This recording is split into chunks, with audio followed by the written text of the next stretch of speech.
Psychologists, what is something you want to, but can't say to a patient? Your kid is shitty because you are shitty. During couples sessions, she/he is a toxic ass and you need to defer this relationship. I don't do couples anymore. I found it exceedingly difficult for me to not take a side. Edit. During the first session, the couples worked with me to establish a treatment plan, which included specific goals. These typically included things like balancing home responsibilities, improved communication skills, seeking sexual compatibility, etc. I do not recall a time where they included in their treatment plan anything along the lines of figuring out if we should stay together. As such, it was outside my professional scope to advise them to separate. While I still practice, I'll never again work with couples. I once had a guy come in because he was cheating on his wife, but didn't want to leave because of their kids. The guy was adamant that he wanted to have therapy either with his mistress or his wife, and couldn't decide with which one he was going to stay. He decided to bring in the wife, and I had to sit there listening to him deny the cheating and project his guilt into his wife, telling her that she was the one cheating. Obviously I couldn't tell the wife the truth, but if I could I would have told her, he's cheating on you. You're not insane. Get the fuck out. Edit. I told him several times to not bring neither his wife or mistress. He did it anyway, and I had to do the session because he had already paid, and the policy of the place I worked at was that if a patient had paid we couldn't refuse treatment. After that session I referred him to one of my partners. He was able to work through some of the issues as a couple and individually with the guy. He did choose the wife in the end. If you want different outcomes than the ones you're getting, you have to do different things. If you want things to change a little bit, you have to change the way you think and behave a little bit. If you want things to change a lot, you have to change the way you think and behave a lot. Therapy is for increasing functioning and decreasing distress. There may be circumstances in your life that you still dislike and want to work on, but those are not clinical concerns. If I begin treating the slings and arrows of outrageous fortune like a mental health disorder, you really will start to feel like you're fucked. I see how hard you're trying, even when it's just emotional effort with no changes in behavior. I want to see you do well. I will hope you're doing well long after we lose touch.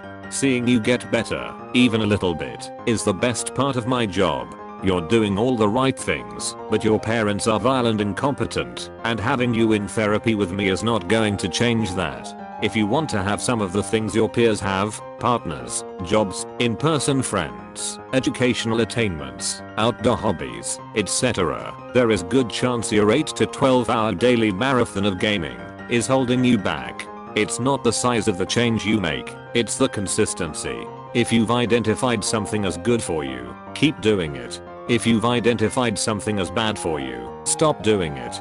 If it's hard to start and stop things, take it slow, but don't do nothing. It doesn't hurt my feelings if you tell me I got something wrong, don't understand, or aren't helping you the way you'd like. This might be the single most important thing you can tell me for us to develop a treatment plan that really works for you. I've had a couple of thoughts I've hid in my treasure trove of thou shall not say to patients if you don't want to get sued type of list. Good god girl, get a grip. So how does YOLO feel now that you're talking to a therapist? Tramp stamp or not, it's still a fucking tattoo. I charge by the hour, not by the day. We don't accept gruppen. Stop flirting. I'm not that escort you hired in Chelsea. To a lot of parents of my patients, you are the problem, not your kids. Stop trying to live their lives for them. And to the religious one, every teenager wonders about sex, you backwards dumb fuck. No one has corrupted them. Sometimes, when I see children raised by parents that are so fucking ignorant that they think that they know what is best for their children, but don't know that they weren't raised well and didn't realize it, so they don't know better, I feel bad for them. Such a waste of clean minds. And if those children are not smart enough, they will do the same thing to their children, creating an infinite loop. I once saw this client, who was a vain, young guy, full of anger and hate, who wanted to crush the people who wronged him. He had a curious backstory of being tragically physically underdeveloped and bullied until he underwent some special medical procedures in high school and grew into a taller, physically fit and handsome guy. I told him You ever read comic books?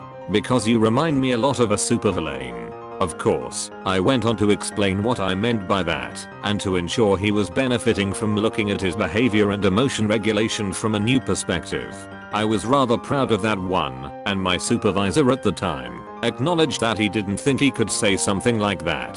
What I didn't tell him, but could have, was that I really didn't care how much puss he crushed that morning before coming to see me, and that we would both probably be better off if he kept that shit to himself. As far as psychotherapy goes, I'm more on the blunt side of things. There's really not much I wouldn't tell the person.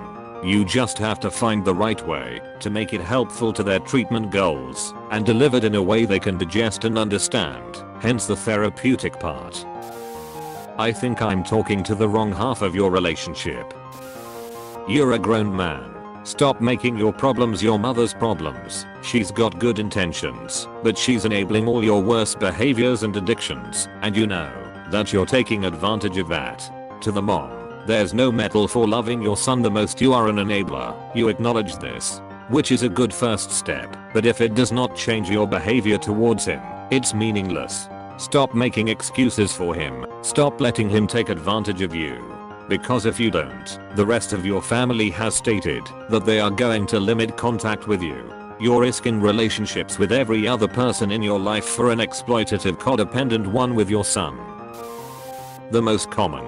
Today I'm in no mood of your evasions and resistances to what we are trying to work with, so stop talking about your damn cats. I care for you, but we are not friends. I'm trying to be as objective as I can, so back off. I don't see the similarities between you and the fictional character you admire. I'm sorry. No one is forced to love you for what you are. We are just exhorted to respect you and recognize your dignity as a human being. So stop bugging that woman for not loving you for your fatness, your intellect and your medieval hygiene habits. So settle for the type of woman that likes your type, or change and be the type of man that attracts the type of woman that you have idealized. The insecurities of this man were so huge it was dangerous to say even the first part of this sentence without risking myself of having his mental breakdown in front of me. I'm a clinical psychologist, but since 2014 gave up on giving therapy and entered to the human resources stuff.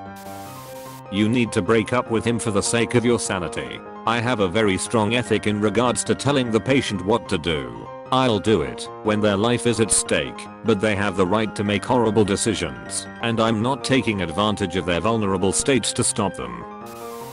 Been in the mental health industry for over 5 years now, not a licensed psychologist but a counselor. Wow, you're a sociopath. You know you're a sociopath, right? Me, wishing I could say this too. At this point maybe 5 or 6 clients I've had. Edit. These were adolescents with sex offender backgrounds in a secured residential inpatient facility. They had no real choice but to be in treatment. Anything that makes a person feel weaker than they are is something you should never say to a patient, no matter how bad you might want to. As people, we are our own biggest obstacles. As a healer, the goal is to help and do good, never to do harm in any way such like this. It goes against my code. Shut up. I'm a psychologist. I do have some thoughts in mind. I don't want to say them back quote cause at the end. These are just spontaneous thoughts that rapidly come and go, but they do have the possibility of strongly impacting someone's life. Not a licensed psychologist, but I've got a BSc and Master of Science in Psych and have done lots of work in psych hospitals and as a coach to adolescents. 1. You don't have an anxiety disorder, you're just anxious. It's normal. It's okay to be anxious. By claiming it's a disorder you're seeking to wash your hands of responsibility. 2. You don't have depression, you're just desperate. It's normal. It's okay to be depressed. By claiming it's a disorder you're seeking to wash your hands of responsibility. 3. You're not autistic, you're just socially awkward. 4. By embracing labels you're not empowering yourself, you're giving yourself an out when the going gets tough. To insert disorder, to be held to these expectations isn't helping you. 5. Stay off Tumblr, it's a bucket of crabs. 6. Use the minimum needed dose of meds. Meds should be used as a helping hand to get you to a place where you can practice techniques and CBT to live with a minimum dose. You'll baseline if you just stay on your meds forever and they won't work as effectively. No, it wasn't your Reiki sessions that helped you, dear. It was coming here once a week for months. But yeah, let me just smile and say, how good is that Reiki for you?